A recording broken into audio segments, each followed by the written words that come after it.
Incluimos a los trabajadores independientes, es decir, a todos aquellos que si venden tortillas, tupperware o lo que sea, se puedan dar de alta en el IMSS y puedan generar una subcuenta de vivienda. A mí me parece que es un gran avance, lo acabamos de aprobar en comisiones, lo vamos a subir al pleno próximamente. Pero Lirio me decía algo, y Eduardo también, sí, pero sigue siendo el sistema de las cuotas.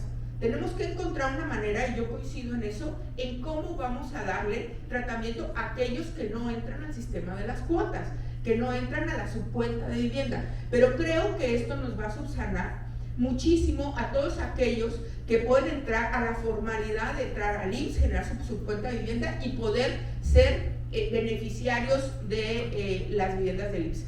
¿Qué tenemos en el FOVISSSTE? Y esta es una de las reformas creo más importantes, la envió el señor presidente, que todos ustedes conocen cuál es la crisis por la que pasan los créditos del FOVISSSTE, que es que tienen una doble actualización de tasa. Entonces, se actualizan con la inflación, con las sumas, y luego tienen una tasa de crédito, ¿no? ¿Y qué es lo que hace? Y ahí un poco retomaba lo que comentaba nuestro compañero constructor, que la demanda de créditos del FOVISSSTE ha bajado claramente por un tema que viene estructurado así, que no lo inventamos nosotros, no quiero quitarme el tema de que lo tenemos que solucionar, pero que así viene de caída el tema de la demanda de los créditos del FOVISSSTE por esta doble, vamos a decir, taxación que hay sobre los mismos. ¿Y cuál es el objetivo que nosotros tenemos en esta discusión? Estamos en pláticas para poder sacar adelante esta iniciativa, cuidar el patrimonio de los trabajadores, porque el paradigma hoy es que ellos mantengan la vivienda, no que se las podamos quitar. Adelante. Aprobados por el Pleno de la Cámara, en esto me iré muy rápido. Hemos ya incluido también distintos paradigmas. El tema de las personas, ustedes saben que nuestra población se está haciendo cada vez más vieja. Creo que eso no fue muy políticamente correcto, bueno, mayor. Entonces incluimos todo lo que tiene que ver con características para personas con discapacidad y personas adultos mayores, para que la vivienda tenga que tener estas características. La adecuación cultural para las comunidades indígenas, que es un poco lo que hablaba Javier cuando yo venía entrando, que es el respeto a todas estas prácticas y técnicas. Lo están haciendo con los yaquis, lo están haciendo que yo conozca en Guerrero, en Chiapas. ¿Por qué? Porque no podemos tratar de meter a nuestros pueblos originarios en casas de estas así bonitas cuadraditas, pintaditas de rosa. Eso ya no lo podemos hacer porque ellos tienen sus propias prácticas y ya está en ley. Aprobas en la Comisión de Vivienda, que están pendientes de pasar al Pleno, los desplazados internos. Tenemos una cantidad de desplazados internos. Yo soy de Ciudad Juárez, mi paisano lo sabe, la cantidad de gente que recibimos, sobre todo con el tema del fenómeno de la migración que hemos estado viendo en estos últimos años, es tremendo. Entonces nosotros decimos, hay un derecho constitucional a la vivienda, estés en Chiapas o estés en Chihuahua, y ese hay que garantizarlo. Entonces hicimos una excepción para el acceso a la vivienda a los desplazados, la adaptación de la vivienda a personas adultas mayores, y automatizar el trámite de la incapacidad total. Ustedes me van a decir, bueno, ¿y eso qué? La pandemia. La pandemia hizo que muchos de los créditos del FOVISSSTE y el Infonavit se fueran a impago porque la gente ya no estaba trabajando, y ahorita tenemos un problema que hay que alcanzar la realidad y que se tenía que hacer automatizado porque tenemos ahí unos trámites que la gente tenía que salir, y bueno, todo lo que ustedes ya vivieron de la pandemia. Siguiente. El Pleno aprobó en materia de vivienda abandonada, esto justo lo platicaba con Eduardo. Creo que el tema de la vivienda abandonada, aunque hay, sí, no tenemos números ciertos, bueno, nosotros decimos que los números más generalizados, que hay 6 millones de viviendas abandonadas en México, se acumulan el 33% en 10 municipios, desgraciadamente Ciudad Juárez entre ellos.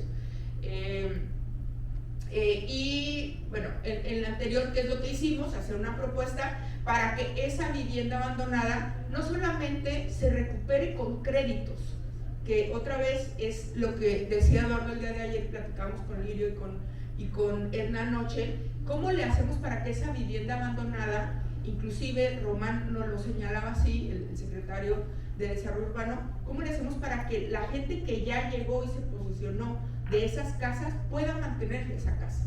Porque nosotros no creemos que la gente llega y invade porque son delincuentes, llega y invade porque no tiene vivienda, porque hay una necesidad de vivienda, que era lo que hablaba Eduardo ayer. Y si hay una necesidad de vivienda en 8 millones más o menos y tenemos 6 millones de viviendas abandonadas, ¿cómo hacemos para regular esa vivienda? Y eso ya lo pusimos en ley. Y lo que nos falta es cómo vamos a estructurar la política pública, que es parte de lo que estamos hablando con Fobiste y con Infonavit. Y un poco esto le hago énfasis porque quiero que sepan que es que sabemos los problemas y los estamos atendiendo desde la Cámara de Diputados en una colaboración muy estrecha que tenemos con la SEDATU y con la CONAVI. También el tema de edificios sustentables, eso fue una iniciativa del Verde Ecologista, y seguridad estructural atendiendo atlas de riesgo. Me voy a tener ahí. Decía el compañero Canadevi, tenemos problemas de suelo y ayer se hablaba de todas estas viviendas abandonadas. Nosotros decimos que hay un cálculo más o menos que 30% están construidas en espacios en los que no deberían de haber estado construidas, cerros, ríos, lugares de alto riesgo, y no teníamos la obligación de que hubiese atlas de riesgo. Muchos estados, yo sé que en Chihuahua había atlas de riesgo, pero en otros estados no, y entonces estábamos como a la libre, ¿no? Entonces, ¿qué es lo que pusimos en la ley? Oiga, tiene que haber atlas de riesgo y se tiene que cumplir para el desarrollo de la vivienda. Ese es parte del paradigma del derecho a la vivienda. Siguiente. También, bueno, esto porque creo que es un gran logro para incluir a la otra mitad, que somos las mujeres. 30% de los créditos del Infonavit, nada más el 30%, son para mujeres. Eso me parece gravísimo. Y si hacemos una generalización de los créditos que acceden las mujeres, es solamente el 40% de manera general. Entonces, ¿qué es lo que nosotros decimos? Pues para incrementar y para hacer la inclusión de la otra mitad que existe, como decía Octavio Paz, lo otro también existe y lo otro somos las mujeres, señores. Existimos, somos económicamente activas, y lo que estamos haciendo es una reforma para la inclusión financiera de las mujeres. Créditos con menor tasa, a más largo plazo y con menores costos. Yo tenía un compañero diputado que tampoco diré su nombre y que dijo, ay, qué conchudas, ¿no? ¿Y por qué no más a las mujeres te llaman acciones afirmativas y nosotros vamos a seguir haciéndolas? Porque es necesario que las mujeres puedan adquirir vivienda, porque las jefas de familia no son reconocidas todavía ni con el trabajo doméstico, etcétera, pero bueno, esto fue la feminista que vive de ahí. ¿Qué más? Que no puedo disimular. Sin suelo no hay vivienda. Esto también lo decía el compañero de Canadevi, que es lo que estamos trabajando, y creo que dejé lo más importante para el final. El tema de la especulación inmobiliaria. Vamos a hacer una presentación, ayer también platicamos con Carlos, que ya le cargamos la mano. Vamos a hacer una presentación, lo estamos trabajando con SEDATU. Es una iniciativa que trabajamos en conjunto con la Secretaría para evitar la especulación inmobiliaria, que es lo que tenemos detectado claramente, que es lo que le sube el precio al suelo. Y una de las razones por la que la vivienda es muy cara es porque el suelo es muy caro y porque hay acaparamiento del suelo. Y eso solamente lo podemos evitar desde el Estado de Derecho. Y entonces, esta iniciativa la vamos a estar presentando a finales de este mes. Vamos a regular la especulación en el Airbnb, que genera un montonal de gentrificación, ustedes lo saben. Y el combate al acaparamiento al suelo rural. Estamos trabajando con el RAN en este tema. ¿Qué más? Estamos haciendo, bueno, lo que ya les dije, el Código Nacional de Procedimientos Civiles en materia de juicio civil hipotecario, y a lo que quiero llegar, que sería la siguiente, bueno, es el tema de la renta, que se lo comentaba Eduardo, y con esto termino. Otra de las reformas que estamos haciendo es que el recurso del Infonavit, sobre todo con el tema de vivienda abandonada, podamos darle una salida para que puedan usarse los recursos del Infonavit para la renta.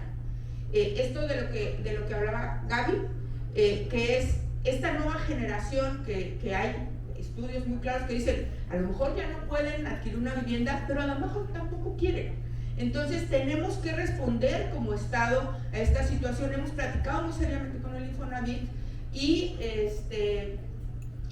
hemos llegado a esta conclusión de que los recursos del Infonavit, ya los del Fobiste ya se pueden utilizar para renta, pero no se usan porque no existe el paradigma de que los institutos puedan ser propietarios de vivienda, porque no es para lo que se creó, porque había un paradigma de la tenencia de la casa. O sea, tú tenías, si te ibas a casar, lo primero que te preguntan, ¿y ya tiene casa?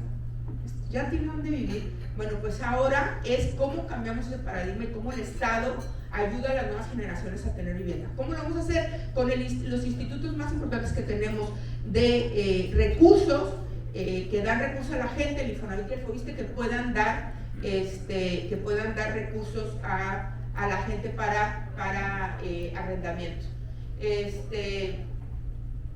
No sé por qué pusimos a Peña. Por el meme. Por el meme.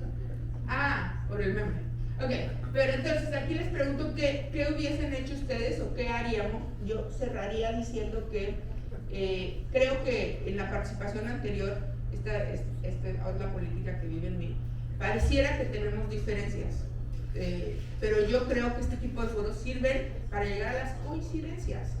Y en efecto, tenemos coincidencias. Yo por eso he sido, cuando me he reunido, sobre todo con la Canadevi, les digo, yo entiendo lo que ustedes proponen. Nos proponen que volvamos al esquema anterior, y se los digo con mucha apertura, eso no va a suceder, porque el paradigma que tenemos central es diferente. Nosotros tenemos el paradigma, no solamente porque el presidente así lo crea, sino porque todos los que trabajamos en este tema lo pensamos en que la vivienda es un derecho y que tenemos que facilitar. En efecto, nadie está en contra de que, por ejemplo, los constructores es un negocio. Sería un absurdo creer que no es un negocio. Y que tenemos que llegar a sistemas financieros adecuados para el tema de los créditos para las personas que no están dentro del sistema de las cuotas. Pero creo que son más las coincidencias, yo lo tengo muy claro.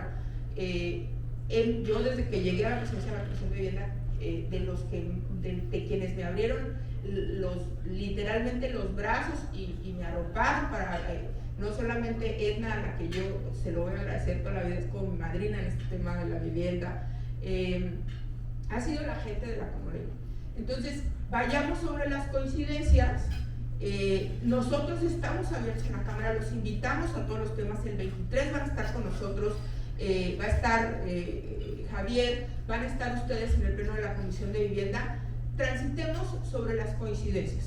Yo insisto, hay algo que no podemos evitar, que es la realidad. La realidad es que el paradigma es distinto, pero creo que en ese paradigma distinto podemos llegar a la construcción de un acuerdo como lo hizo Colombia en el tema de la vivienda, no en el tema de la gentrificación, pero sí en el tema de la vivienda generalizada. Entonces, esa es la invitación que nosotros hacemos. Ustedes saben que tiene la comisión un aliado.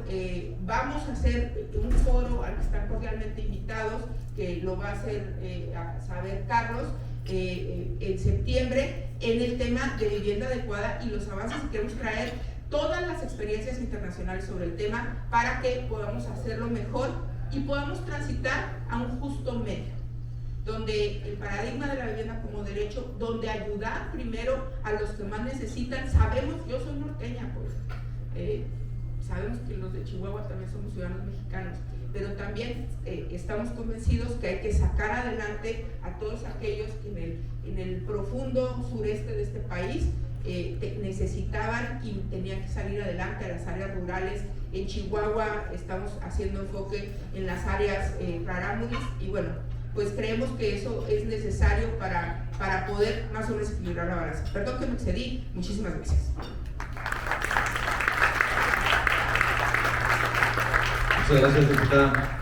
Bueno, aparte de legislar, los diputados también ayudan con los presupuestos, así es que les encargamos a ambas lo que puedan hacer por nosotros, la causa será bienvenido. Muy bien, le vamos a dar la palabra ahora, el micrófono a don Roberto Schutz. ¿Estoy bien? Para que nos haga favor de dar sus comentarios. Adelante. Gracias. Primero, quisiera yo agradecer la invitación a participar con ustedes.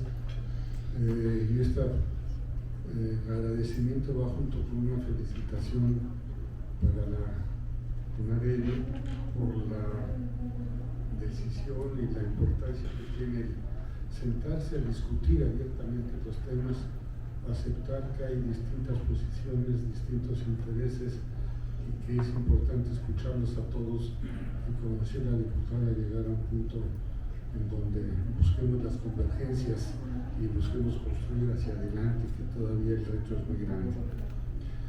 Yo quiero hacer una especie de balance, lo cual no es fácil, seguramente quedan muchos puntos fuera, pero que se hace un balance de qué tenemos, cuáles son estas fortalezas que se han ido construyendo a lo largo de la historia del país, qué problemas enfrentamos todavía y finalmente qué caminos parecieran prioritarios para poder enfrentar los problemas que estamos teniendo.